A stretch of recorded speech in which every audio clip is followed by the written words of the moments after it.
The Witcher 3 is out on everything, and with The Witcher 4 coming soon, today we'll go through everything you need for The Witcher 3. Tips, new next-gen and Netflix content, best skills, how to unlock mutations, best Witcher sets, Death March difficulty, new game plus, and most importantly, a guide to Gwent and tips for the excellent card game. Let's go!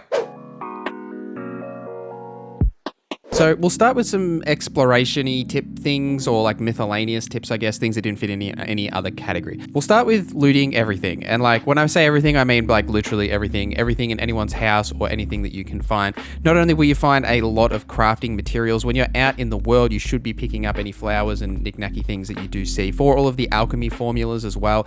Pretty much everything you find in the world will either be turned into some sort of a crafting item or alchemy item, which we'll talk about when we get into crafting and alchemy specifically. But you want to make sure you've got as many of these as possible. And alchemy and crafting items, they're raw materials. Once you break down the junk item into crafting components, they don't have any weight, so you can carry an unlimited amount of these, but you do need to strike that balance of just being careful of your weight, because, you know, Geralt can only carry a certain amount of things, but if you are struggling with that, then start dismantling things. But just grab everything, because not only can you sell it, it's really valuable for crafting and alchemy. Places of power not only give a temporary stat boost, they also give you an ability point, which is great if you are trying to learn new skills and level yourself up. You can enhance your weapon or armor at armor tables and grindstones, and you also need to be mindful of the repair of these as well. So when items do start to break down, even before they show the little icon on the screen, you will need to repair them to maximize the amount of damage that they do. The best way to do this really is through repair kits, as it's cheaper than actually getting like blacksmiths to repair things for you, and you can buy repair kits from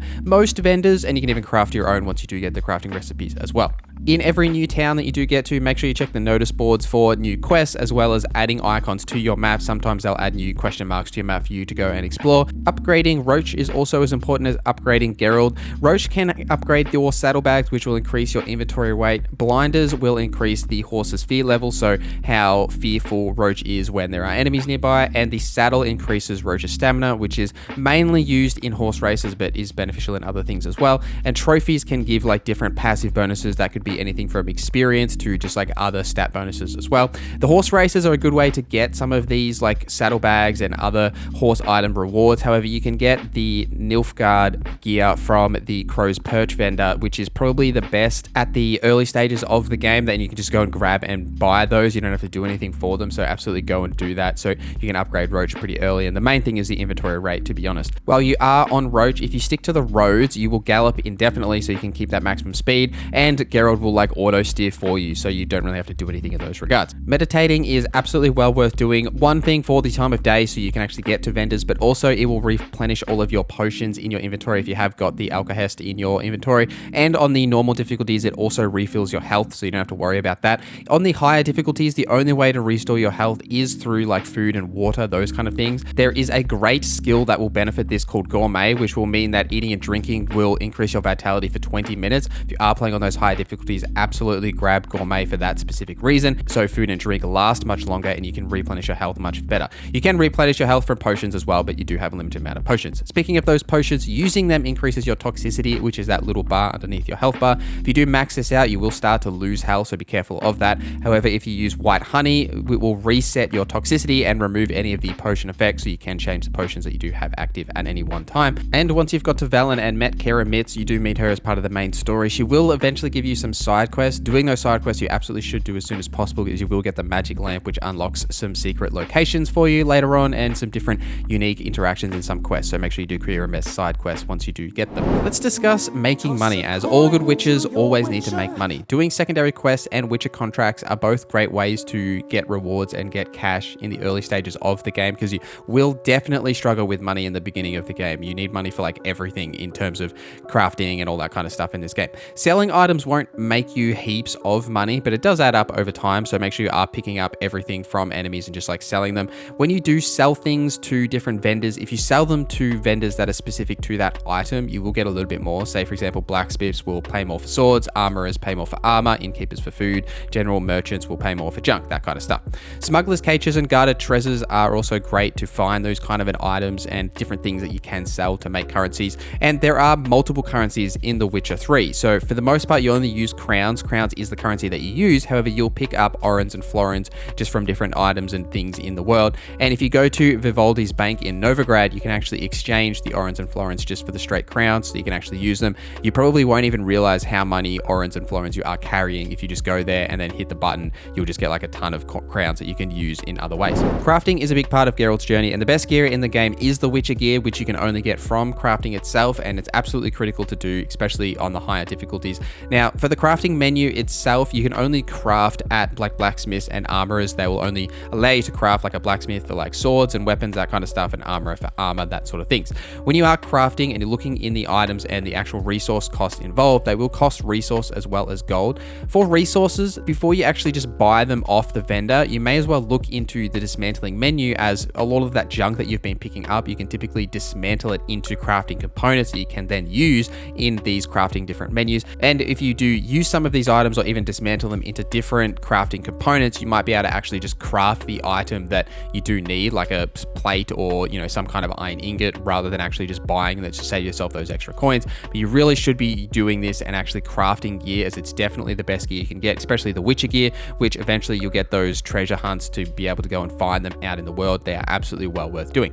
Alchemy is another thing that is really critical to Geralt's journey and absolutely well worth doing. It allows you to create oils for your weapons, which just give you like straight damage increases if you use the oils onto the right enemies, as well as bombs, which can be thrown at enemies for specific effects, and potions, which can be used to improve your combat abilities as Geralt.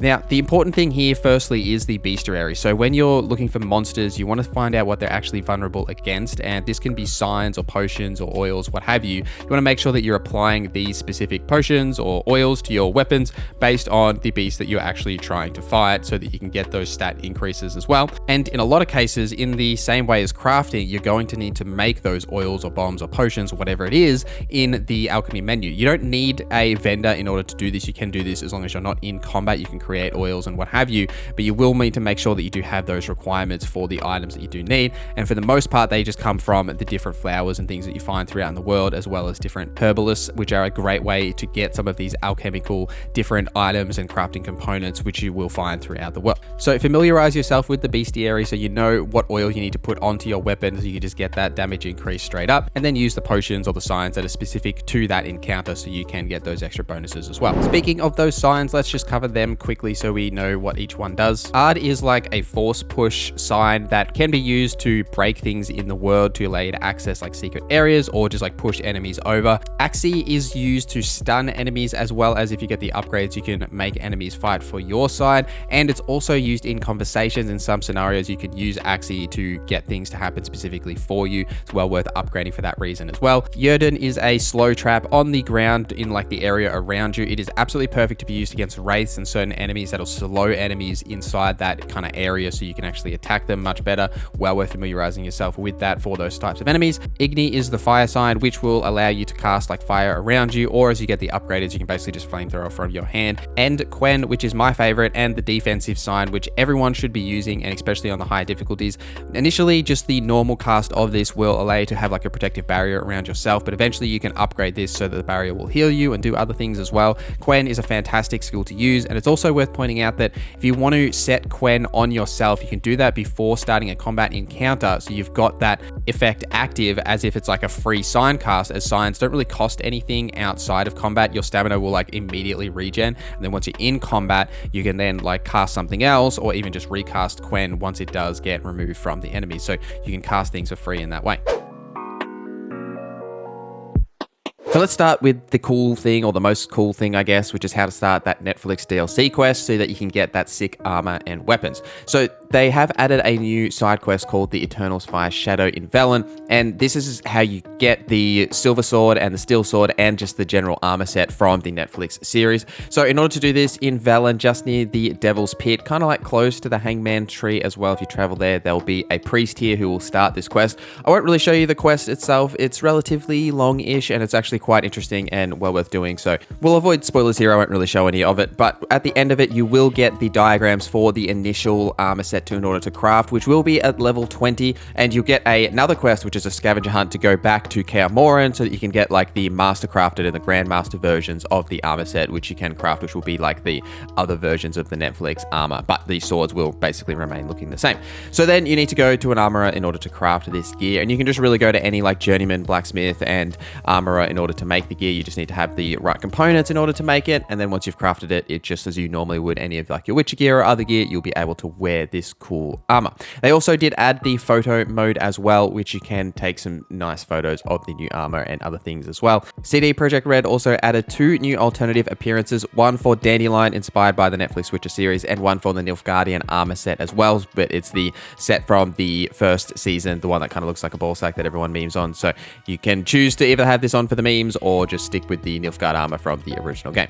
There is also the new camera perspective, which you would have noticed from this footage in the game itself. Now, in the options menu under gameplay, you can change here whether you want this new camera for exploration, combat, and horseback riding separately. So say for one specific mode you wanted to have the original camera, you can change it here, but for the most part, like I'm going to be playing the new game on the new camera just to give it a bit of a fresh experience and try something different. It is a little bit hard when you do get surrounded, though. I have found that in combat you will get hit from behind. I'm going to give you roughly 3 skills in each category that are arguably the best for like any kind of general build that'll fit within anything. So you can have one of the mutations and then each section of the skill for like those bonuses that you get when you match the mutation color with the skill tree. But if you're looking for some sort of min-max, like really highly specialized build, then you probably would want to double up and say focus on 2 of the trees, say whether it be combat and sign and make some sort of like spell sword build, or go like all in into alchemy and combat, something like that. But we're really focusing just on like the generally the best skills across the board for each of the categories. So you could just put this into like one build and it would still function, but you know, if you were making a specific build, you'd want to like specialize a little bit more. We'll start with the combat tree itself. Now, the combat tree is all about combat and using your sword skills as well as some parrying and dodging, that kind of stuff.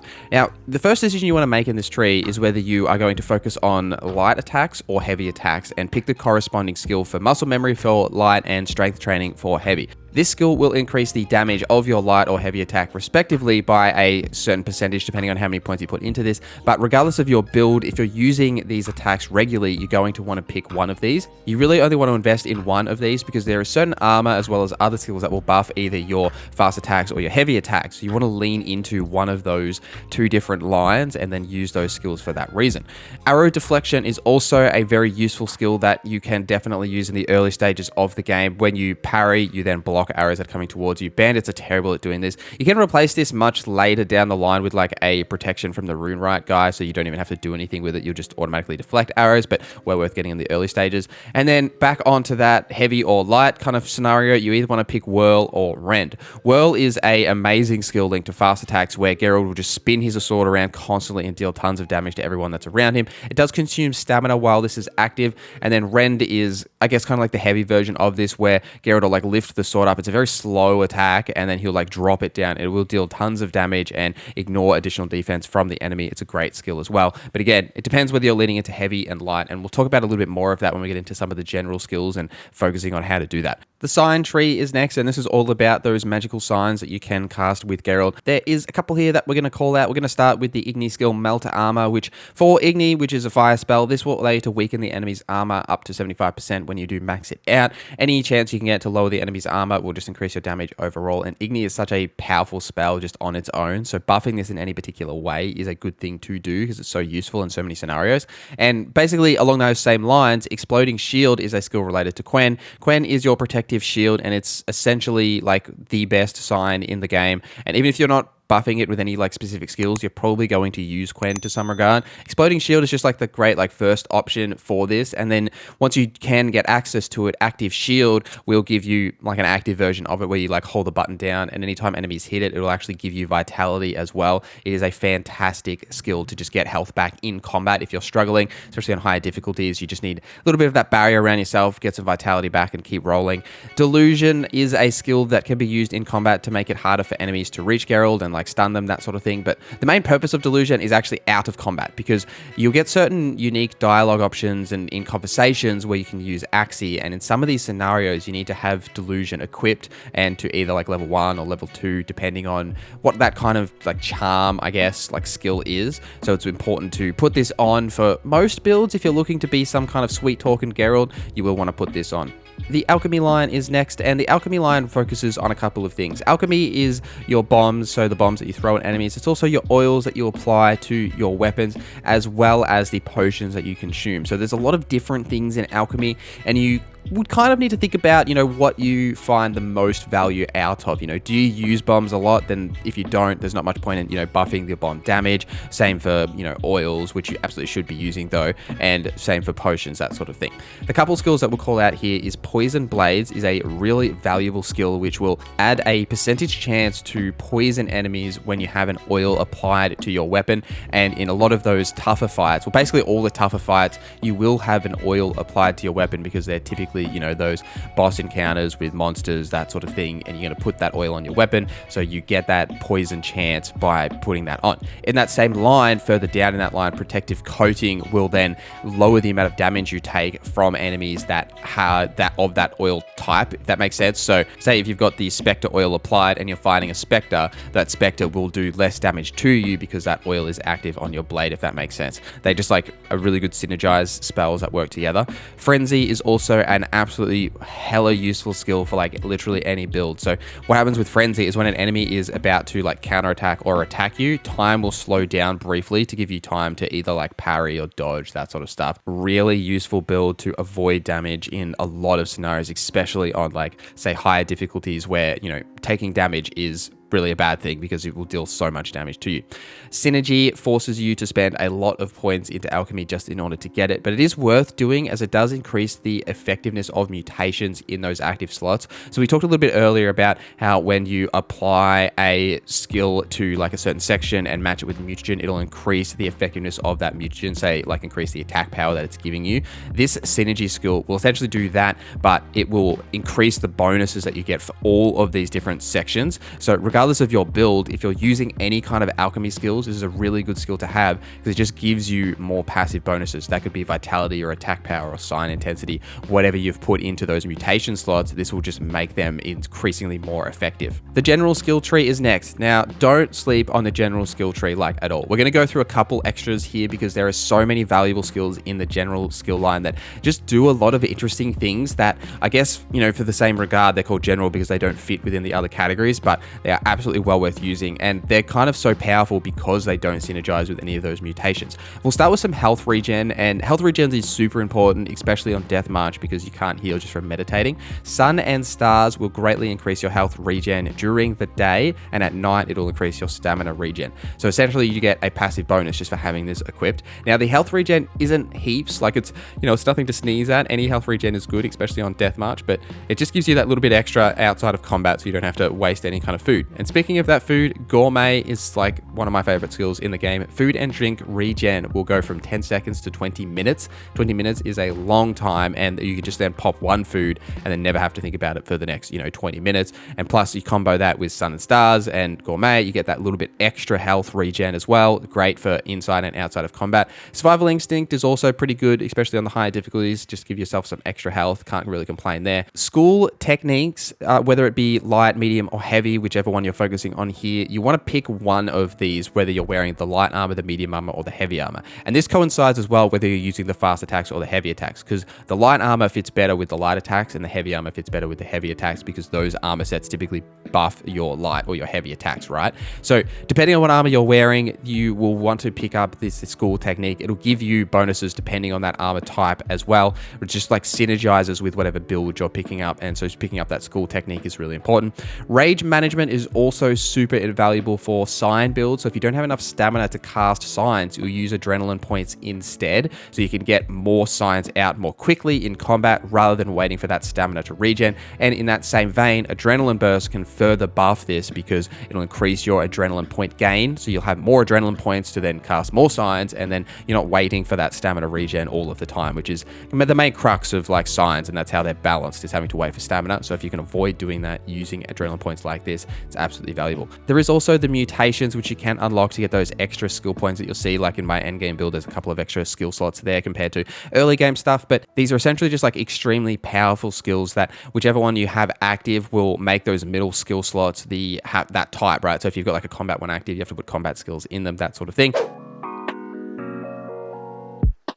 So first thing I'll tell you is that the potion of clearance is super important for the end game and making builds in general. This potion will allow you to reset all of your skill points so you can try different builds and, you know, min-max skills a different way. So if you wasted some skills in the early stages of the game and you don't need those like abilities anymore, you can use this to reset, get all your skill points back, and then make your own builds. It's worth noting that these can be found at most of the herbalist vendors in the game. There's a couple of others as well, but they're pretty easy to find. You've just got to actually go and like hunt them out. They're not too hard to find, but they are a little bit expensive. So let's get into the best combat tree skills first. And firstly, we're going to talk about deadly precision. So deadly precision, for each adrenaline point, it adds a percentage chance of killing an opponent instantly. This effect cannot be triggered once every 15 seconds. This doesn't sound like much, especially it is such a low percentage chance, but when you're hitting an enemy very regularly, like, you know, like at a fast rate, that couple of percent that it gives you is actually not bad. And when this does trigger, you definitely notice it, because for me, I've had it happen a couple of times when I've been using a deadly precision build where it just like instantly kills a target, and I'm like, oh, well, that was easy, that worked out great. It's a well worth using skill that I find that I didn't really tinker with before because I didn't think about the percentage chance being worthwhile, but in a combat solely focused build, it is actually definitely worthwhile. And next we have Rend. Now Rend is an interesting skill that I did discuss in my last video, but personally I don't like heavy attacks, but I was sleeping on Rend a little bit, I'll be completely honest. So Rend deals additional damage to the proportion of stamina that you consume, but it ignores all enemy defense and gives you basically a guaranteed critical hit and a huge amount of damage based on your adrenaline points. If you've got max adrenaline points, it'll increase your overall damage of Rend. The benefits here though is that you can buff this with the rune that allows you to increase the range of Rend. So in some encounters, you can essentially like Rend and then like zip to the target and just like instantly kill them and do a huge amount of damage with this ability. It's probably one of the highest damage ability when you consume all of your stamina in that hit. So it's well worth doing, especially in some sort of a slow paced heavy attack build that is very uncommon, I think, in The Witcher 3. Most people, including myself, are more focused on the fast attack builds or using whirl, that sort of thing. Rend gets slept on a lot, but it is a very worthwhile skill. Next, we will talk about the Flood of Anger. This is another skill that I personally slept on and hadn't really used until the next gen update. So when casting a sign, if you have 3 adrenaline points available, you will consume all those adrenaline points and cast the sign at its highest level, unlocking all of the bonuses and increase sign intensity by 300%. So essentially what this means is, say if you have all of your adrenaline points, you could cast any sign, including their alternate sign cast, say for example with Yrden, like the magic trap on the ground, like the little turrety thing, plus it gets the sign intensity bonuses from this as well. This is a massive bonus when it comes to a combat build and trying to incorporate some sort of sign usage into it. You can really do this by investing completely into the combat line, but then also get huge amount of value just from having this and buffing your adrenaline point gain so that you can use this very regularly. It's a really good complement to a combat focused build to give you a lot more flexibility in terms of your sign usage and allowing you to do different things other than swing that big sword around. Moving on to the sign tree. Firstly, let's talk about Yrden. Don't sleep on Yrden. I myself am one that definitely slept on Yrden until the next gen update. I was like, I don't really care about enemies, like if they're slowed, why does that matter to me? However, the Forgotten Wolf set and also tinkering more with the Griffin set definitely taught me that Yrden is actually very powerful, especially Magic Trap. So when you place Magic Trap on the ground, it damages and slows enemies within a X amount of radius, and it destroys all projectiles that pass through this area. So you can put this down and avoid getting hit with arrows, which is actually really huge because arrows are hugely frustrating in the game. Now, when you buff Yrden even further, in the last line, you go supercharged glyphs. So when enemies are affected by Yrden, they actually lose vitality per second. So you could do something with like say bleed here as well. So they lose vitality with the Yrden trap and then something lose with bleed, or even say Igni, for example, if you're looking at a sign build, you then got the burning tick. So you've got the Yrden tick, the burning tick, the bleeding tick. So you can really just use all these damage over time effects and eliminate enemies, but it also combines really well with the Forgotten Wolf set, which I've seen a lot of people talk about, and I myself have actually made one of these piercing cold builds with Ard and the Forgotten Wolf set. And Ard is really the other one. With the Forgotten Wolf set and some of the changes and rebalancing with the next gen updates, Ard is actually much more powerful than it originally was before the next gen updates. So you've obviously had piercing cold, which is the mutation that benefits from using Ard. It will freeze most of the enemies that you do hit, but if it doesn't freeze the enemy, it'll just do additional damage, which is a great mutation to have with Piercing Cold, but Ard itself, in terms of like adding Shockwave, just gives you a flat damage increase to Ard, as well as Ard Sweep, allowing you to do it in a circle radius around you. Just generally huge amounts of damage when you combine that with Piercing Cold, plus then with the Forgotten Wolf set, which then gives buffs to your Ard damage for enemies that are affected by Yrden. So you combine these two things into making a unique take on a Sign build. It doesn't involve the Griffin set, because most Sign builds have to involve the Griffin set because of the bonuses you get from that. So the Forgotten Wolf set giving you some alternatives and playing with Ard in a much more different way, I've kind of enjoyed doing and tinkering with. I actually have put like this entire build together, so if you guys want me to do like a full Piercing Cold video, let me know in the comments down below. Moving on to Alchemy, everyone's favorite Euphoria tree. Not a huge amount of interesting things happening in this line. One thing I will call out is Fixative, which was changed in the next gen update, so that not only do blade oils not wear off, you can now equip 3 at a time. So this will allow you to have multiple, say, oils on the one blade. This is more of a quality of life thing personally, and I think it's well worth putting in builds if you're in New Game Plus, to just have the available ability points so you don't have to apply oils very often, because you can just put the main ones, like say, you know, Necrophage, that sort of stuff, just have the main ones on your weapon all of the time. Never really have to worry about it. That having 3 equipped at a time was originally on the Woven armor, and it's been moved now to this skill.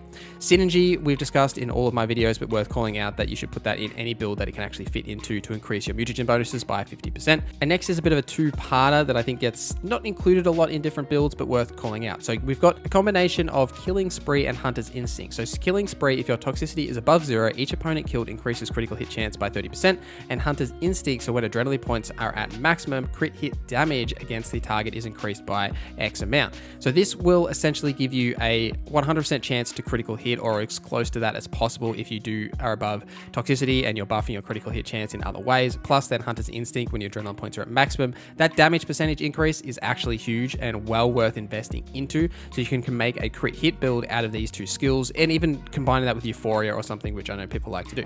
The next is a two-parter, and it goes into the general section as well. So we're going to talk about this together, and it's just generally about bombs and how they have changed with the next gen update. So the skill in the alchemy tree, cluster bombs. Upon detonation, bombs separate into explosive fragments, with X amount of fragments being what it explodes into. And this just makes like a single bomb, multiple bombs, and it does more bomb effects. But in the general line, which we'll zip over to here, you've got the different bomb skills like heavy artillery, which has been significantly buffed. So bomb damage is now tripled, but the number of bombs in each slot is decreased by half. Originally, before the next gen update, bomb damage was only doubled. So this has actually tripled it and given you an extra 100% amount of damage. And just because of the way that bombs work and some of the rebalancing, they're significantly more powerful. Combine this with something like in combat's fire, so you ignore bomb effects and special bolt effects. You can just stand in the middle of your bombs and just throw them down on the ground and just wreak absolute havoc. So you can make a bomb focused build very easily with the next gen update.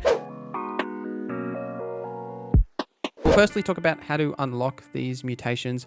Really, it's super simple. All you have to do is start the Blood and Wine expansion. Really, like once you get to Blood and Wine, there's a few like initial kind of quests you're gonna go through before the game opens up in that DLC, and it's very hard to miss. You'll complete a quest called Blood Run, and then you basically just like walk outside and a little kid will come up and talk to you.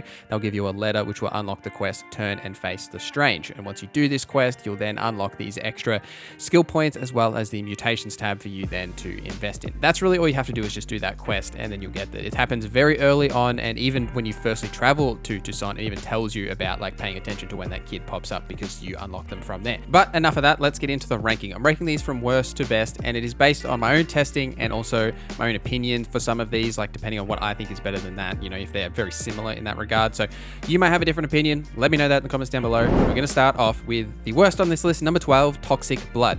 Each time you are injured in melee combat, the attacking opponent receives damage in the amount of % of damage dealt for every point of your toxicity level. So what this means is when you have a higher toxicity, when you take damage, a percentage of that damage will be dealt back to the target that hit you.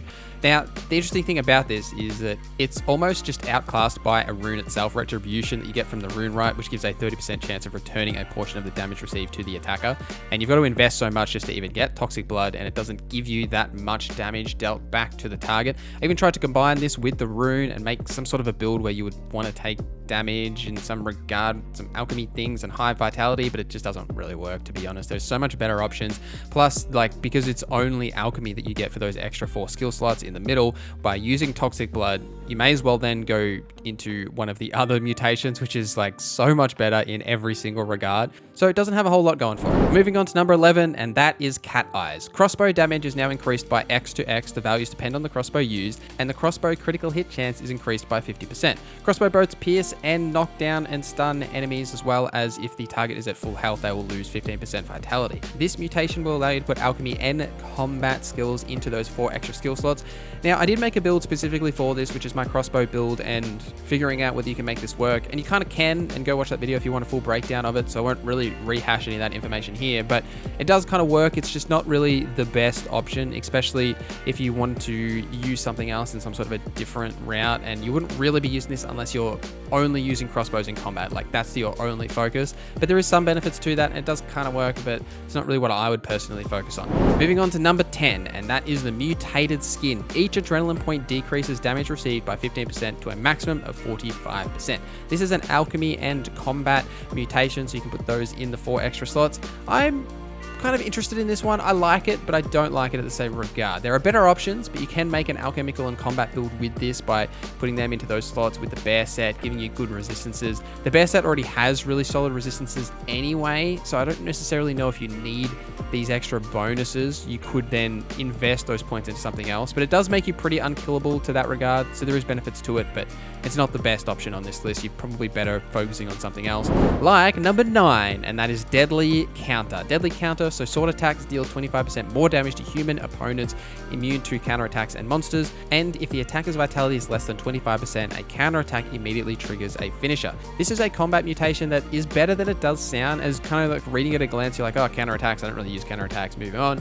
But that extra 25% damage is pretty valuable, and it does say humans and monsters, so it does actually do it to both, although it's worded in a kind of funny way, which I think makes it a little confusing as well. But 25% damage is nothing to sneeze at, really. It just doesn't scale super well, I guess, depending on what you're doing, but it's not too bad. Now, the interesting thing about this, and when you do have like enemies below that 25% health, there will be like a little marker, like a little cross next to their health bar, which indicates that if you like counterattack them, it will instantly kill them. So you can kind of know how to kill things in that regard, and it's kind of valuable, but not, because mostly you can only counterattack human enemies, so you're not really going to be doing it too much. So I don't know. I don't mind this, but it is only combat focused, so you really would only be using it in like a really specific like combat only build, something like with the feline set or even like the bear set, something like that. There's value to it, but it's not the best combat focused mutation. Number 8 is the Conductors of Magic. When drawn, magic, unique, or witcher swords increase sign damage by 50% of their own damage dealt. So basically at the start of combat, you get a 50% increase to damage dealt for your sign damage based on the sword that you are using. This is definitely a solid mutation that I would absolutely consider picking up if you're making some sort of a sign/combat build, combining those two things into some regard. There is definitely benefits to that, don't get me wrong. I'm not saying this is the worst mutation ever by putting it at 8 on this list. Personally though, I think it's not as good as some of the others, such as Magic Sensibilities and Piercing Cold, which we'll touch on much later in this video. They're way further down the line, but based on my testing, the Magic Sensibilities, especially Piercing Cold, do more damage benefits to your sign intensity and sign actual damage output than Conductors of Magic, so that's why it finishes here. Number 7 is Bloodbath. Each fatal blow dealt by a sword dismembers the enemy or activates a finisher. Each blow dealt by a weapon in melee combat increases attack power by 5% until combat ends to a maximum of 250%, and the bonus is lost if you take damage, not including damage from toxicity. So essentially with this, you want to avoid taking damage, so using something like Gwent is really beneficial in a build with Bloodbath, or just getting good at dodging, which I definitely could be better at, but you know, that's neither here nor there. But essentially with this, the more attack power increase you get, the more damage you do. It's a perfect ability to increase with a combat build, and that's why this is more beneficial than, say, Deadly Counter. Deadly Counter is only a flat 25%, whereas as this, the better you are at dodging and avoiding damage, that attack power benefit is going to increase exponentially during combat, and you can combine this with some sort of decoctions to even increase your attack power even further. A lot of benefits to Bloodbath in dealing overall damage for a combat focused only build. If you're making just a combat build, I would be using Bloodbath personally. We are moving on to number 6, and that is Second Life. When vitality reaches 0, you become temporarily invulnerable and regenerate 100% vitality. The effect can only be triggered once every 120 seconds. Second Life doesn't sound that interesting realistically when you've got all these other abilities and mutations that do fancy things. This just makes you invulnerable and regenerates all of your health. That's kind of cool. But the interesting thing here is that it's alchemy, combat, and science. So in the 4 extra skills, you could put either alchemy, combat, or science skills in them and make any kind of build out of this really, and you'll get value out of it. Something that I worked out as well is that the Second Life, because when you're invulnerable during that effect, when it triggers, it's actually a Quen sign. So if you're using a build that has Quen, you get much more benefits from that, because the Quen sign effects will also benefit that shield that's on you, so that, you know, it'll explode, the targets will take damage, all of that stuff. So some sort of bear build using this is actually really strong, and because of the flexibility in this fitting in really any kind of a build, it definitely goes higher up that list because of the benefits to using it in any kind of skill line. But it's not the best because it's not giving you any value unless you die, and it seems counterintuitive to die, right? Do you know what I mean? But if you're on Death March and you really want something to, as a bit of a backup to keep you alive in some encounters, it's actually a really good option to pick up. Before we hit the top 5, I'll say that everything in the top 5 is extremely viable in my opinion. Basically everything on this list is viable except maybe Toxic Blood, I would personally say, but the top 5 are definitely very close together and all exceptional to use in certain scenarios. All right, we'll start with number 5, and that is the Metamorphosis. Applying critical effects to opponents activates a random decoction for 120 seconds with no toxicity cost. The maximum number of decoctions can be activated simultaneously is 5, and the Witcher senses help you see better in dark. So seeing better in dark is cool and all, but the really benefits here is having 5 decoctions active at once with no actual cost. The really interesting thing about this skill, and I made a build, by the way, my Viper build uses Metamorphosis, go watch that if you want more info on that. But the interesting thing here is that it will only draw from decoctions that you have actually crafted. So if you only craft decoctions that are actually going to benefit, say, your build or just benefit you in general, the 5 that it's going to automatically activate will be beneficial to you in those encounters. And they higher your crit hit chance, which is super easy to get your crit hit chance to almost 100% in the next gen update. You really can just have those 5 decoctions active at all times with 0 downside, and it's a really strong mutation to use. Plus you can have alchemy, combat, and science skills in the extra 4 slots, so it fits into any kind of a build. Really beneficial in all regards. Moving on to number 4, and that is Adrenaline Rush. Adrenaline Rush uses combat and science skills in the 4 extra slots. At the start of combat, sword attack power and sign intensity increase for 30 seconds by 30% for each of the foes at the start of combat. So when fighting 11 foes, the bonus is 300%. After that 30 seconds, sword attack power and sign intensity drop by 10% for each participating foe after the first. So this is an interesting ability, and it's really, you want to dump all of your load at the start of that combat encounter and make combat as fast as possible. That 300%, especially in encounters where you're fighting lots of enemies, is actually a lot, and it fits perfectly into a sign and combat build because it focuses on sign and combat skills. It's a sign and combat mutation. It's absolutely fantastic for those kind of a builds that really makes it really stand out at the start of those encounters. But after that 30 seconds, you are going to struggle. Your damage fall off is going to be very significant, and you're going to see a huge drop off, and you really want to avoid that. So if you can end encounters in 30 seconds, it is really, really powerful. It's also worth mentioning in the 4.01 patch for the next gen version, they did fix the visual indicators for Adrenaline Rush, so you can actually see it on your toolbar, as well as the indicators on Geralt himself. He goes red and glowy. I did mention in my build video that uses Adrenaline Rush that the visual encounters weren't working, but they are working now, so that is actually fixed. Number 3 is Magic Sensibilities. Signs can deal critical hits. Their critical hit chance and damage increase with sign intensity, and opponents killed by critical hits from signs explode. The explode effect is essentially the same as the eruption rune you can put on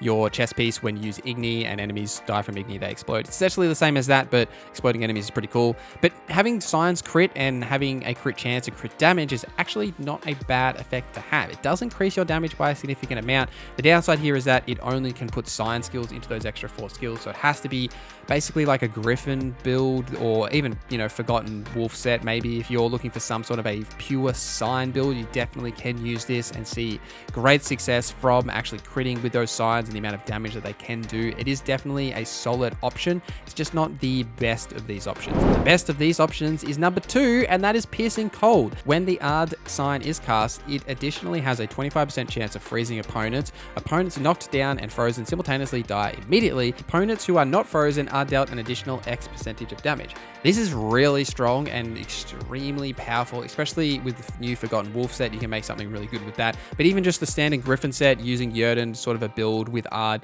is super valuable and does a significant amount of damage to enemies that aren't automatically frozen by this sort of effect. You can essentially just like stand in Jurden and spam Ard all day and deal that is like your only real damage and see great success from it. The downside to that is that it's so like one-dimensional in that you have to use Ard for your damage. That's personally why I like magic sensibilities better, because you could use Ard or Igni or even, you know, Jurden buffs from that. But in terms of raw damage numbers and, you know, damage potential out of these two, Piercing Cold is the higher damage. So that's why it ends up on number 2. But that is, you know, I personally would go magic sensibilities just because I like to be flexible. But if you want to make a pure Ard build and just deal, you know, obscene amounts of damage and freeze enemies, etc., Piercing Cold is definitely for you. Number 1 on this list is the only one left. You probably know what it is, and that's Euphoria. Euphoria is an alchemy mutation, so you can only put alchemy skills in those extra additional slots. Before the next gen patch that rebalances all the combat, Euphoria was extremely broken, and it is now much more balanced, but it's still very good, and I think it's still probably the best. You could argue that Piercing Cold or Magic Sensibilities or even Adrenaline Rush in some kind of regards, depending on your build, is better. Euphoria increases the damage dealt by swords and sign intensity by a 0.75% based on your max toxicity level. That maximum number is definitely lower now, and you can't actually increase it as much as you could before. And because you have to use it in an alchemy build, you do lose some benefits from that, but it is also increasing the damage of your sign and sign intensity, so some sort of a sign build or even a sword build really fits with this. Because of the way with alchemy that you can combine it with decoctions and potions and other ways to increase your survivability to an extreme amount, and then even if you haven't invested into swords and sign skills, you get such a increase to your damage dealt with them anyway. There's a lot of value in Euphoria fitting into any kind of a build, and even a just pure alchemy build, you can do something with that. Regardless of the massive nerfs it receives, I still think it is the strongest of the mutations because of the flexibility to make some sort of a alchemy sword or alchemy sign build, something out of either of those or both of those, and just the damage dealt increase it does do is significant because of the flexibility. You kind of can't go wrong with Euphoria, to be honest. We'll start with the basics, and I won't go too deep into like the general basic stuff because that hasn't really changed since the game came out, but Gwent is a game about risk versus reward. Is it too risky to play this card now, or should I wait until the next round?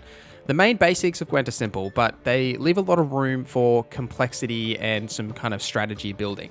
At the beginning of each game, you and your opponent will draw 10 cards. For the most part, those 10 cards and only those 10 cards will be the cards you'll use for every round of the game, and there'll be 3 rounds in each game.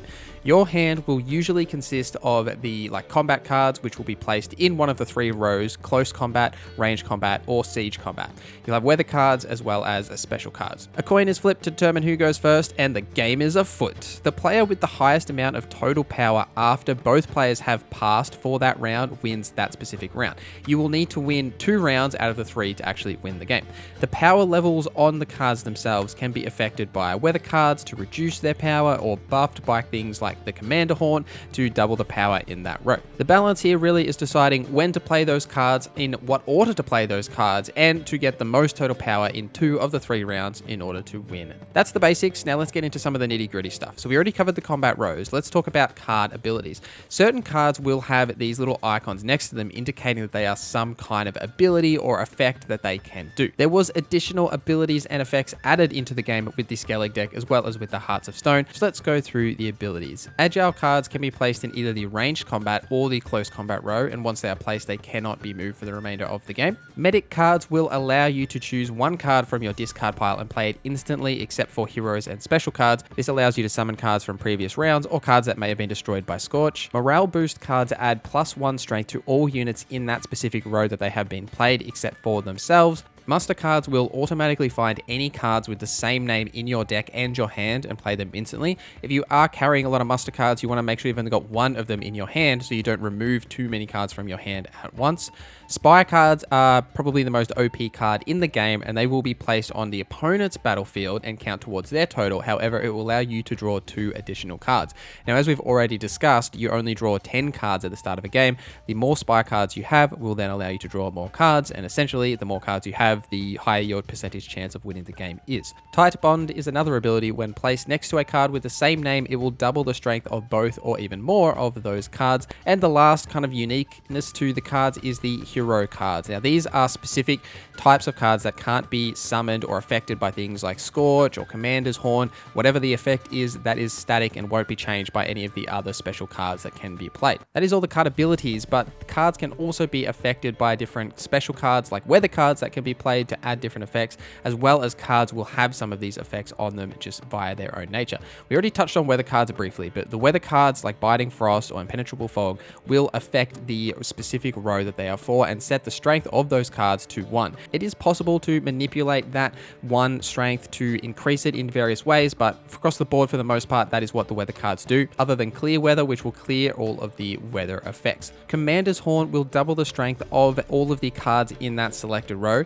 You can also see Commander's Horn on specific cards like Dandelion as well, and in those cases you can't change the row that they are summoning on, but you can with the actual Commander Horn card. The Decoy card will swap any regular card on your side of the battlefield and return it to the hand and play the decoy in its place. This is a great way to combine with something like a medic, so you can get double the value of, say, a medic summoning cards into your hand, or even pulling a spy that the opponent used into your hand so then you can play it back to them. Scorch cards will kill the strongest card or cards on the battlefield. This will also affect you or your opponent as well. So say if everyone on the battlefield has a huge amount of like power 6 cards, they will all get destroyed via this one Scorch card. There were also a couple of unique effects that were added with the DLCs. The first is the Summon Avenger. There's only a couple of these cards, but what they do is practically nothing until they are removed from the battlefield. So say if you play them on the first turn, and then after that turn when they remove to the discard pile, it will summon a card in its place. This card that is summoned in its place is usually pretty powerful, so it is worth having these cards in your deck if they do fit within your theme.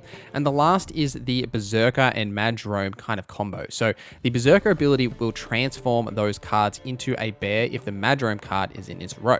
And the Madrome card will essentially just trigger those Berserker effects. Madrome can also be found on Ermium, the hero card itself, but there is also a special card that can be played on that row, same as like how you would a Command Horn, and it will change those cards to be bears, which are much more powerful than just the initial Berserker or young Berserker types. Now, one of the hardest decisions you'll make is picking a faction. Each faction really has a strength and a weakness and a general theme of like what that faction is about. Initially, you'll start with the Northern Realms if you're starting the game from scratch. And Northern Realms is definitely the easiest to play and get a grasp of, especially with the high amount of spy cards in that deck. But let's go through each of the 5 factions so you can kind of have a general idea of how each plays. Monster decks have the ability to keep a random unit card out after each round, and monster decks really focus on the muster mechanic. So you find any cards with the same name in your deck and play them instantly, like we talked about earlier. You will have a ton of these cards in this deck, and this deck is really one of the only decks where you want to have as many cards in your deck as possible, so you can summon a ton of cards,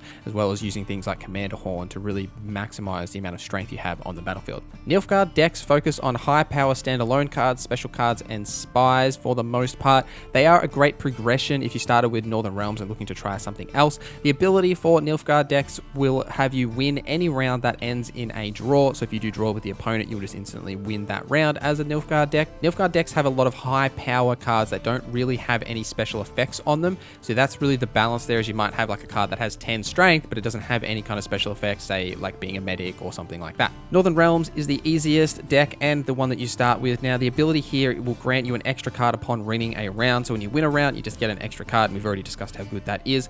Northern Realm really focuses on siege units as well as the tight bond mechanic. So tight bond, when you've got 2 cards of the same name, you double the strength of their power. There are also a lot of spy cards here, same as the Nilfgaard deck, so you can summon a lot of those cards into your hand and then combine them with tight bond to actually put them out onto the battlefield.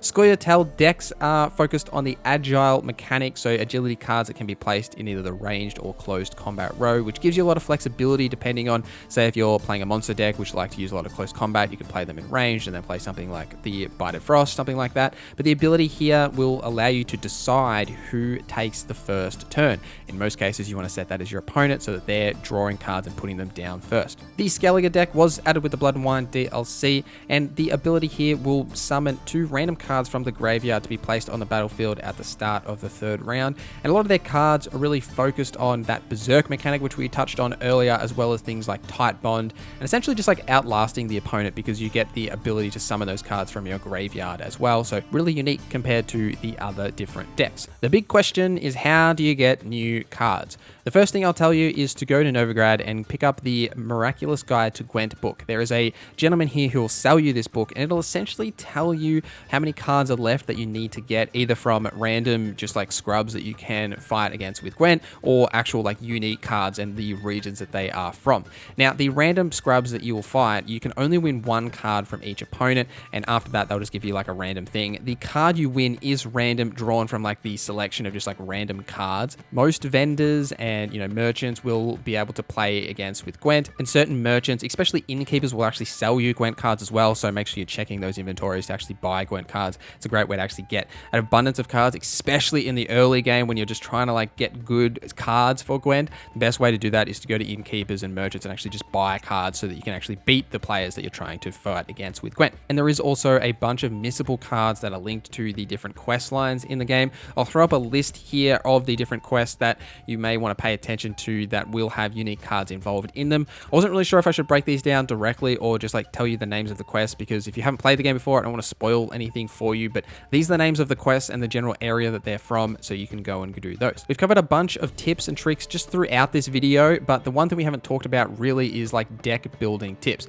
Now, for basically every deck, you want to have the lowest amount of cards possible that will still allow you to play. A good barometer is if you've got more than 30 cards in your deck, it's probably too many. You want to have lower than that, and trying to fit between around 6 special cards and the rest being the unit cards and a couple of hero cards. You don't want to go too heavy on hero cards because they can't be interacted with any of the other different effects. Now, the only exception to this really comes in the monster decks, because they are based around that muster mechanic and summoning cards from your deck onto the field. So you want to, for a monster deck, just have like an abundance of cards in your deck really as much as possible. But the best advice really is to just experiment with these different decks and cards. And when you are like challenging people and betting, you can just bet like 1 crown. So you're not really losing anything if you do lose, and you can just keep battling them again, as you never actually lose cards. So there isn't much of a penalty for losing and experimenting. So obviously experiment as much as you can. Just be careful about experimenting when you're doing a Gwent quest, because some of those are failable. You want to make sure you don't do that. The last thing you want to pay attention to is your leader cards. Each of the factions will have a unique leader that will be based around its specific mechanics. Say for Northern Realms, it is the siege, kind of based around siege cards, and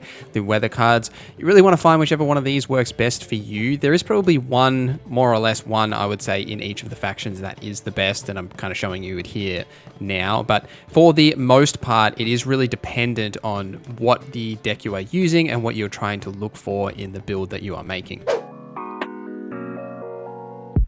I'm ranking these sets mostly for entertainment value, honestly, but also based on my own preferences. So let's keep the comment section civil and tell me what your favorite set is down below.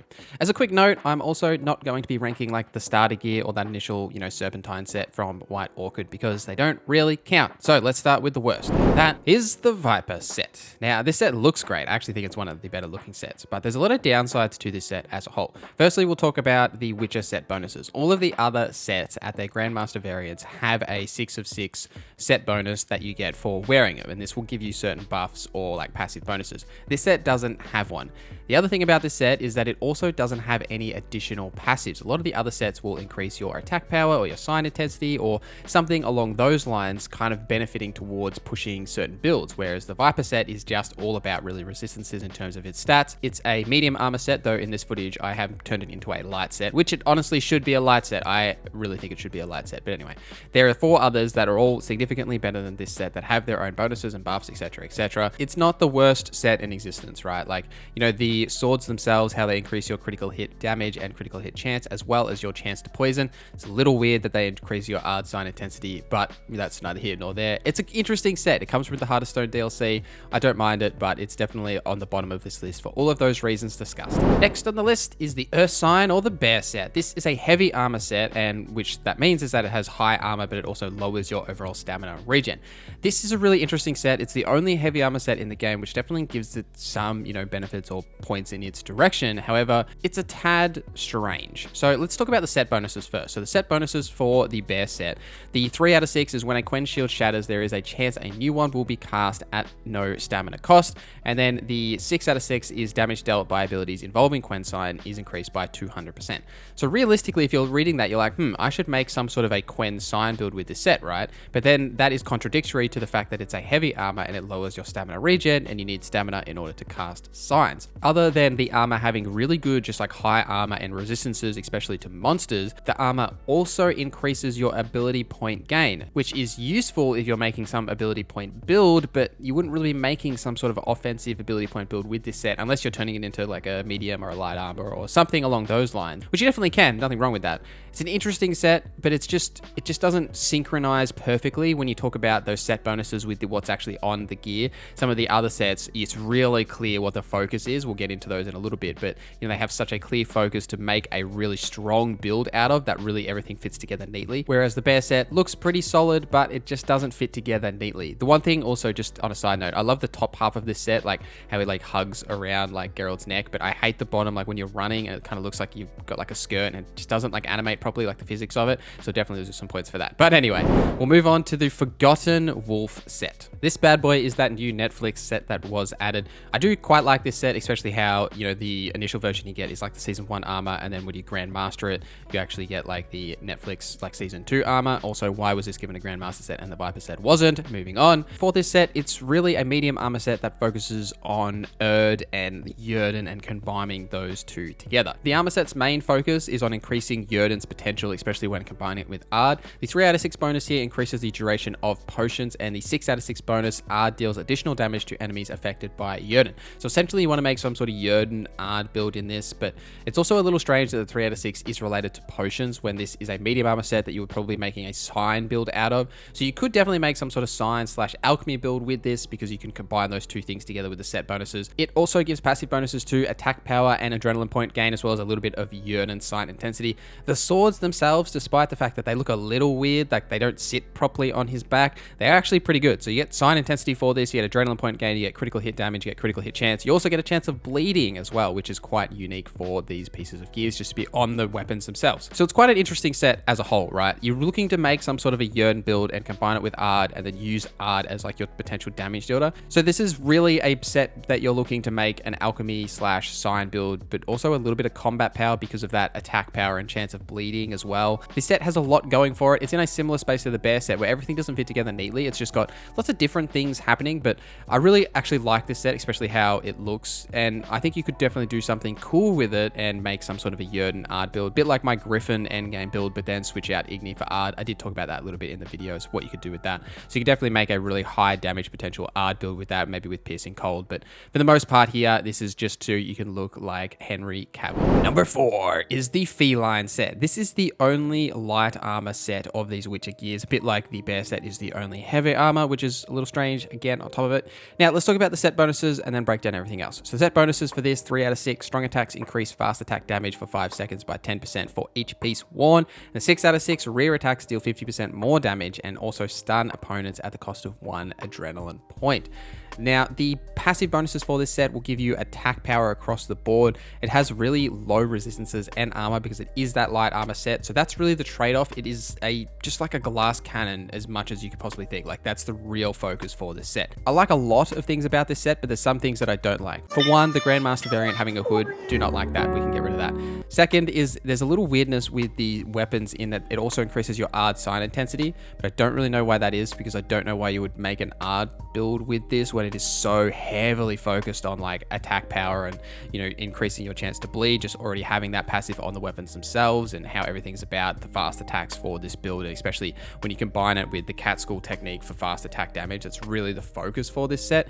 I'm also not a fan of the 6 out of 6 set. Rear attacks deal increased damage. For the most part, you're not really ever going to be rear attacking enemies unless like you occasionally like get behind enemy and might get like 1 or 2 swings off. But for the most part, you're attacking enemies from the front because you're the only thing that they're attacking. You know, it's not like Geralt has like a tank next to him that's like tanking all of the monsters, and Geralt's like can attack from any angle. Everything attacks you straight up, so you fight them straight up. So that benefit you don't really get a whole lot from. The 3 out of 6 though is actually really good. You know, just 1 strong attack and then straight into fast attacks. For a full combat focused build, there's really good value in this set, definitely. Now, these next 3, if we were doing some sort of a tier list, these would all be in like the same kind of like S tier, I guess, for various different reasons, but they're almost on par. I've just like had to knuckle down and pick one. So we'll start with number 3, and that is the Manticore set.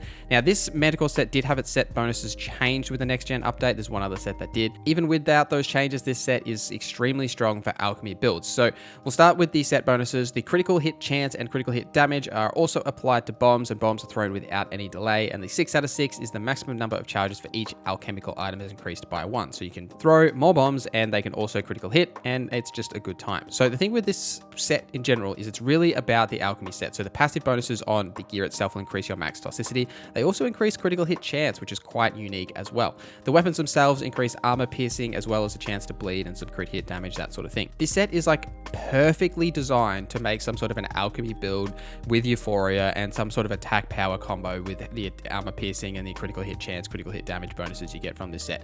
And with these new adjustments here to the set bonuses as well, it is like perfectly designed for that. It also looks really good. I like how it reminds me a little bit of the Witcher 1 Geralt, but everything about this set is positive. But in my personal opinion and the way that I like to play the game, I'm not a huge fan of alchemy builds. So that is why it finishes with like third on this list, but it is an exceptional set, right? Don't get me wrong. You can flame me in the comments for my opinion, but this is a great set. Okay, moving on to number 2, and that is the Griffin set. Now, this Griffin set, despite the fact that it makes Geralt look bloated as hell, is fantastic. So this is a medium armor set. So the main focus here would be on making a sign build, which is perfect for the passive bonuses as all of them increase the sign intensity for all the different armor pieces. Now, the set bonuses here is 3 out of 6. So using stamina to cast a sign in its standard form, the next sign within the next 3 seconds cast in its standard form without using stamina, so you get a free sign cast.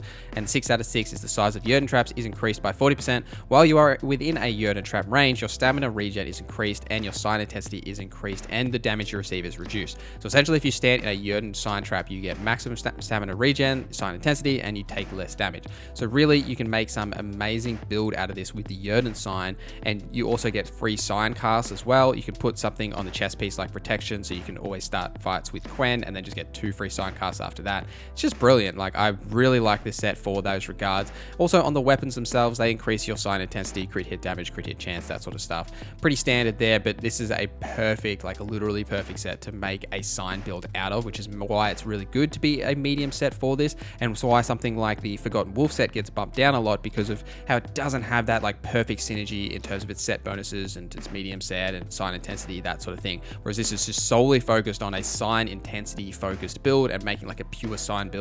The Griffin set is absolutely perfect for that, and that's why I really like it. Now, number 1 on this list is, you probably guessed it because it's the only one left, the Wolven set. I don't know if I could rightly say that this is like the perfect set to make a build out of, as I think it really depends on what the build you're making for is, but in my personal like favorite, this is it. It's the best in terms of looks, in my opinion, probably maybe in terms of lore, because Geralt is, you know, from the Wolf school. The new set bonuses with the next gen update are actually really good as well. These were changed. So the 3 out of 6 is each instance of bleeding applied to enemies increases sword damage by 1%. So, you know, 6 pieces means 6%. And 6 out of 6, each adrenaline point increases the possible number of bleeding effects that can be applied to a single enemy. So if you have 3 adrenaline points like equipped, then when you attack that enemy, you can apply 3 instances of bleed and deal a ton of bleed damage to them. Really great set bonus for setting up some sort of attack power build, especially as a sign and sword hybrid. The armor pieces themselves, in terms of passive, increase your adrenaline point gain, your sign intensity, and your attack power. So it's clear that this is like the focus for this set, is some sort of like sign / sword hybrid, like the build that I did, that Wolven Warrior. The swords are also along this line with having that chance of bleeding as well. So it is perfect for setting up some sort of a build like this, and that's why I really like it, because of its flexibility and making a combo build, because that's my favorite, is kind of a build that you could do a lot of different things with, which is why I really like that Wolven Warrior build. I really like this set in terms of the way it looks and the way it synergizes with that, especially with these new set bonuses, which were changed previously. I believe the set bonuses were allowing you to apply multiple oils, or oils didn't expire, and the other one was the bomb 3 out of 6 that's now on the Manticore set. So it was a really weird set bonuses for this previously, and now it's like to do with bleeding, and it's absolutely perfect, and I really do like this set. We'll start with, I think, the biggest hurdle and the most noticeable difference for Deathmarch, and that is healing is critical, and it's also extremely different in Deathmarch. With Deathmarch difficulty, you don't automatically heal when you meditate. You can't just like lay down for an hour and Geralt will have full health. You need to have food or drink and the Swallow potion. Swallow is your main healing potion, and you should be using this whenever you are either about to die or just like really desperate for healing. The issue with Swallow is that you do have such a limited amount of casts, and you will have to meditate and have Alcohest left in your inventory in order to get that back. So you want to save those crucial potions for the important encounters or when you absolutely need them. In the other situations where, you're out of combat, you just need some health, food and drink is your best friend, except for alcohol. You want to visit merchants as much as possible and stock up on food items and make sure you've got plenty with you at all times. Once you do have some skills available to you, you can get the gourmet skill, which is actually OP. And if you slot this, it will mean that a single food item will last 20 minutes rather than 10 seconds. So that'll prevent you from having to get as many food and drink items from merchants, so you can save some of those crowns for more important things. And you will also find food and drink just by looting peasants' houses. So absolutely go and do that. Make sure you loot as many houses as possible. Sun and Stars is a great skill for the same reason. So during the day, you will get some health regen. It's not much, but any health regen is important in deathmatch. And during the night, you get stamina regen. These are really the two main ways that you will heal and keep your health active throughout. Outside of combat as well as in combat, unless you're desperate, then you can pop Swallow. But for the most part, you're going to be using that. The best way to heal, though, is just to avoid damage entirely, and that is where Quen comes in. Quen is essential in the beginning of any deathmatch playthrough, as enemies deal huge amounts of damage, and you can often get one hit or even just chunk most of your health from just the most basic and random enemies. And really, you want to avoid this as much as possible. And in a lot of scenarios, especially against monsters and while you're trying to learn their movesets, is something that I have struggled with because I haven't played the game on this difficulty before, is that I didn't realize how much I didn't care about the movesets of enemies and would just attack through them regardless. Whereas on Deathmatch, you really can't do that. And Quen will protect you from initial hits, or if something attacks you from behind, just to make it more difficult, I guess, I'm forcing myself to play it with the new camera that was released with the next gen update. So I can't see things behind or around me. You should change this, if it is an issue for you, but you will take hits from behind sometimes, and Quen can help you, not take that as actual damage. Exploding Shield, which is the first Quen skill, is also really good for that as well. So it will explode and push enemies back when Quen is broken, and it will get broken all the time. And essentially just want to keep this active as much as possible. And once you have got the upgrade points, you can get active shields, which can also be used as a heal. So active shield, when it is active and when enemies hit it, it will give you some vitality as well. So just another way you can get some of that health back. The biggest hurdle outside of healing is absolutely going to be leveling up and getting skills. Now, White Orchid, where you start, you absolutely want to do literally every single thing possible in White Orchid to get as much experience as possible. Do all of the question marks. Make sure you set your map to all so you can see all of the question marks.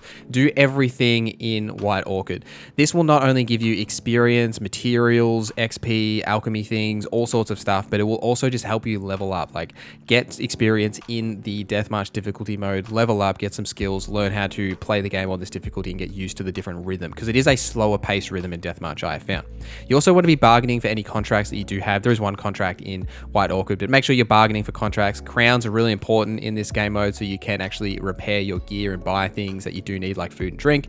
Make sure you have a trophy equipped as well on Roach that does give you XP, whether it be for human or monsters or what have you. It's just good to get that little bit extra of experience. And points of interest, like the ones in White Orchid that you do find, they will give you really, really solid rewards practically always. They're also super short. It's just one, monster encounter, what have you. And often these are better rewards than side quests just from some of the XP you get, and you just get all those materials and stuff, and they're so quick to do. You'll often find Witcher gear as well and other diagrams and useful items on them as well. So make sure you do those points of interest. Once you've collected all that good stuff, it's time to upgrade your gear. Now, the Witcher gear is OP and still is OP in the Deathmatch difficulty and with the next gen update, despite some of the changes that they have made.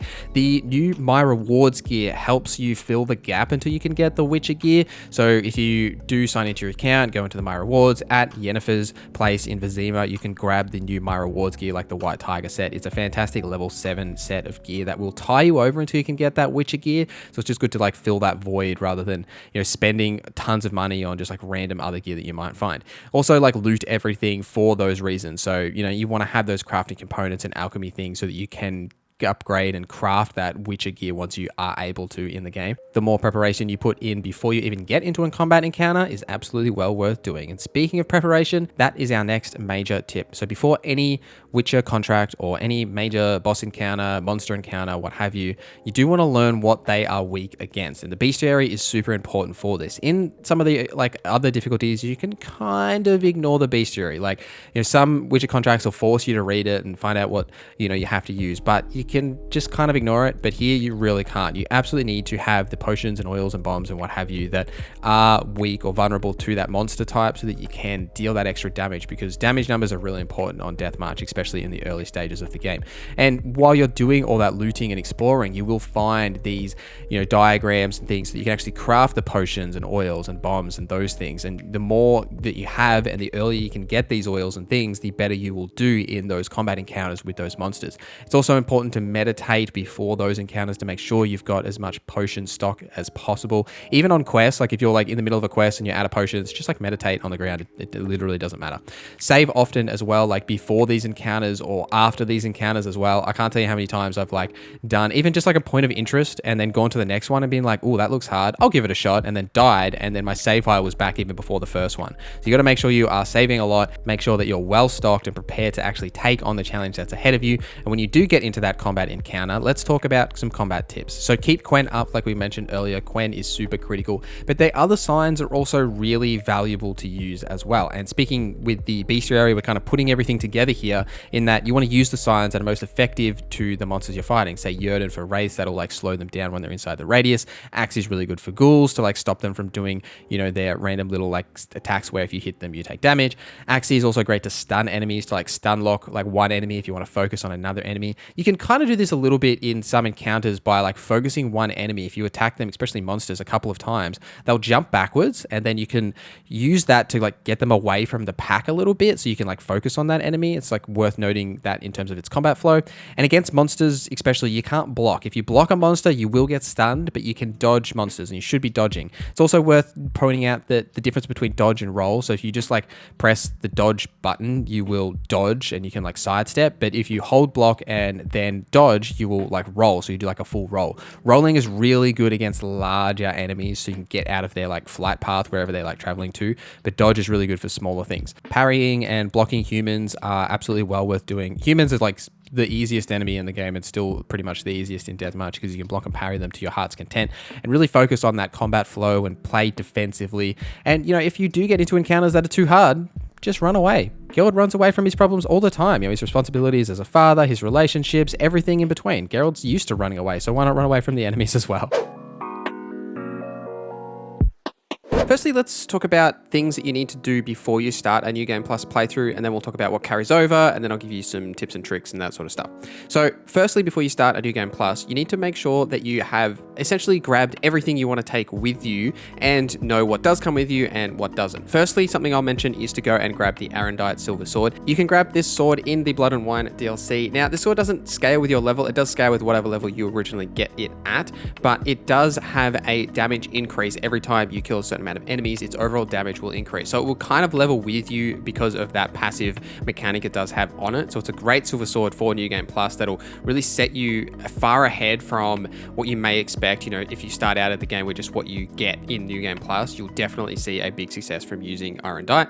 I'd also mention to go to the Rune Right vendor and grab any runes or upgrade and change any gear that you want to have, because you will lose access to him when you do start New Game Plus. Make sure you craft anything that you want to take with you as well, so whether that be armor and weapons. Alchemy doesn't matter too much, as you do keep your alchemy diagrams. You just lose all of your crafting diagrams, so make sure you've got everything that you want there, and make sure you take everything off the shelves in ууObecome. So when you go into New Game Plus, you will keep everything in your inventory as well as in your stash, but anything that's on the shelves in ууObecome you will lose. So say if you've put, you've made all the Witcher sets and you've put them on the shelves in ууObecome like I did, you really need to make sure that you put them into your stash or in your inventory so you actually keep them so you don't lose them. You might want to lose them anyway, but it's best to keep them and then say like dismantle them to get the resources back if you're obviously not going to use them in New Game Plus because there's better gear. So the last thing is to clear out any remaining quests and points of interest that you may want to do to try and get your level as high as possible. You at least want to be like above level 50, like level 51, 52, something like that. I'll talk about why in a little bit, but that's kind of your general aim, I would say, is to try and hit that level point. Mutations is the last thing you need to worry about before starting New Game Plus. Now, the muta generator that's in your inventory is a quest item, so you you need to make sure that you've actually used this to consume any like greater blue mutagens, like get that extra stuff, because you'll lose it when you do start New Game Plus. But also in Cobbleby Anchor, like down the stairs there is a alchemy station thing that'll allow you to break down some of the unique mutagens into like smaller mutations. This will just give you like a ton of mutagens to start New Game Plus with, as you probably use them to buy the mutations when you get further into the game and get more skill slots, because you do need a lot of skill slots and mutagens to buy the mutation slots. So that'll just help you be ready for that when you do decide to do that into New Game Plus and spend those skill points. So let's start New Game Plus. Now to start, you just go New Game on the main menu, hit New Game Plus, follow the prompts, and then pick the save file that you made that has all of those things that we just talked about in the checklist done, and you can start your New Game Plus journey. So when you start your journey, you can skip most of the tutorial stuff.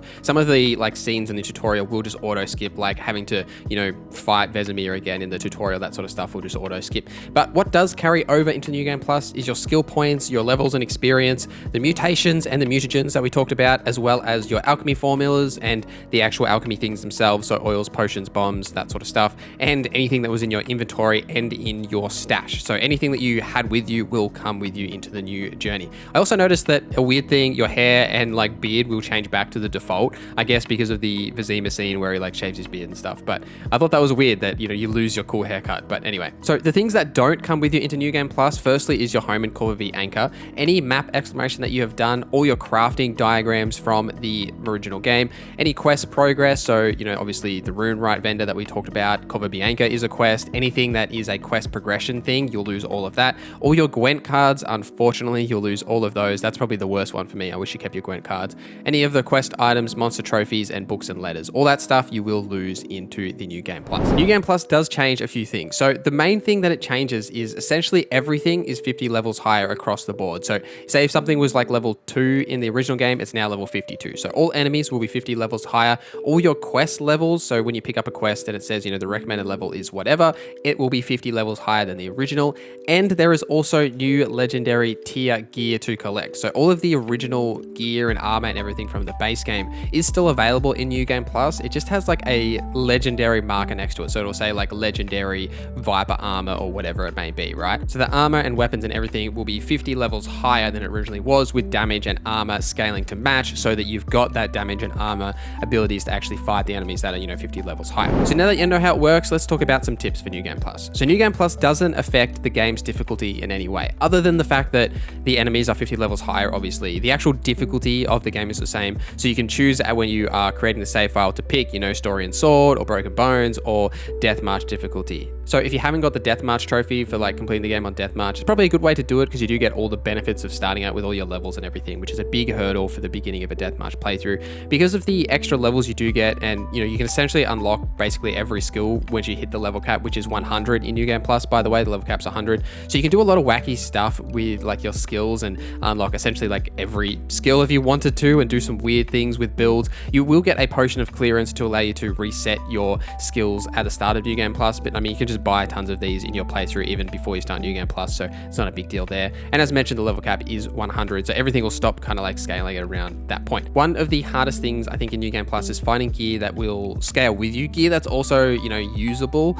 The best thing that we already talked about is Arendite, so Arendite will level up with you because of the passives. You could also go and grab the swords from Top Notch Sword Guy in Novigrad, that new swords that we talked about in a previous video, which I'll link here if you want more information. But those swords will level up whatever level you buy them at or talk to him at. That will be matched to whatever your current level is. So if you talk to him at level 70, they'll be level 70. You don't buy them then, go talk to him later at level 80, they'll be level 80, etc. There's also some weapons that have been added to scale with you, like the Blade and Bit Sword that has the passive now that its damage will scale with your character level. So things like that are more beneficial for New Game Plus, that are scaling above the usual level requirements for things. And you can also go and collect all the Witcher armor from previously. So all the treasure hunt things, if you go and get those armors, you'll actually get the legendary variants, which will be 50 levels higher than the original. So that armor is still worth getting and using, same with its weapons and etc. But until you get to those points, doing those treasure hunts are kind of annoying and take a lot of time, to be honest. So it's really up to you if you want to do that. But there are other ways that you can find some decent-ish gear, like what we've kind of talked about here. Also, the new gear that was added with the next gen update, like the White Tiger set and the 1000 Flowers set, those will scale as well. So you can go pick them up again in New Game Plus. They'll require level 60 or level 64. So some easy, high quality armor and weapons that you can get right out the gate.